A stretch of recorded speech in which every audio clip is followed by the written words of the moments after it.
ঈদুল আজহাকে সামনে রেখে চামড়া ব্যবসায়ীদের সহজ শর্তে ঋণ নিশ্চিত করতে সুপারিশ করবে শিল্প মন্ত্রণালয়।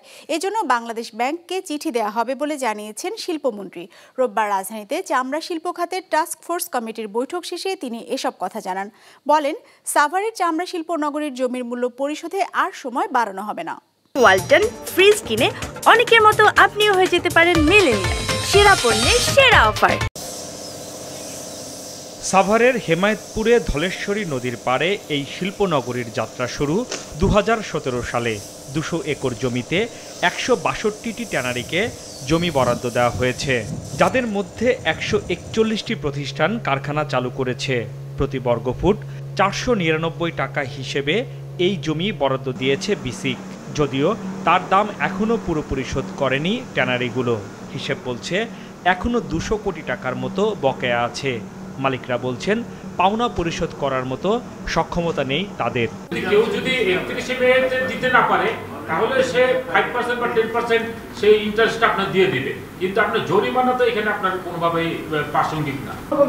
আমরা প্রোডাক্ট বিক্রি করতে পারতেছি না, এই ইনফরমেশন মানে প্রতিমন্ত্রীর কাছে আছে, টিপিতে আছে যে আমরা 20% কমে বিক্রি করতে বাধ্য হচ্ছি, কারণ কমপ্লেক্সগুলো কাস্টমার আসতেছে না, তা আমাদের পুঁজি নাই।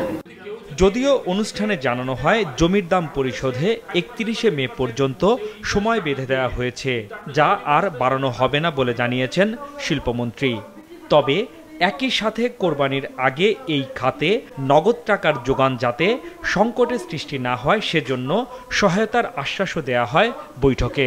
আসন্ন ঈদ আছে, আমাদের কোরবানি ঈদ আছে, তাদের তো ব্যবসা চালাইতে হবে অর্থনৈতিক এই অবস্থার মধ্যে। যে শিল্প মন্ত্রণালয় তো আমরা সেই সহযোগিতা করি, যে শিল্পের সমৃদ্ধি এটাই আমাদের দরকার, তাদেরকে আমরা সহযোগিতা দেবো সর্বাত্মক। সেই সাথে কোরবানির বাড়তি চাপ সামাল দিতে ঈদ পরবর্তী 7 দিন ঢাকার বাইরে থেকে কাঁচা চামড়া না ঢোকে সে বিষয়ে ব্যবস্থা গ্রহণের সিদ্ধান্ত হয় বৈঠকে। হাসনাইন তানভীর, বিজনেস রিপোর্ট, মাছরাঙা টেলিভিশন।